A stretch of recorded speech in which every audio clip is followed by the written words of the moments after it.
আসসালামু আলাইকুম, সবাই কেমন আছেন? আশা করছি সবাই ভালো আছেন।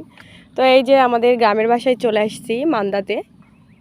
তো এই যে আমাদের আম বাগান থেকে এখন বের হয়ে বাসার দিকে চলে যাচ্ছি। তো বাসায় চলে যাব। তো পাশে এই যে ধান ক্ষেতটা দেখে অনেক ভালো লাগতেছে।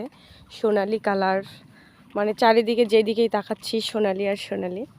তো অনেক ভালো লাগতেছে। আর এই যে আমার হাজবেন্ড। কি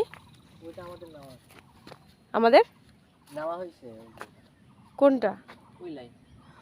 ও, আর এইদিকে শুধু সুপারির গাছ। দেখুন ওই যে ধান ক্ষেতের পাশে যতগুলো দেখা যাচ্ছে সব কিন্তু এগুলো সুপারির গাছ। এইদিকের লোকেরা মানে সবাই মনে হয় সুপারিরই বাগান, সবার একটু জায়গা ফাঁকা আছে সেখানে সুপারি গাছ লাগিয়ে রাখছে। হ্যাঁ,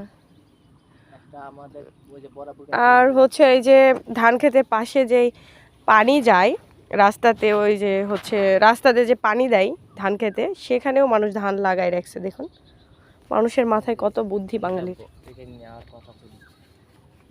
এখন তো এই যে কলা বাগান।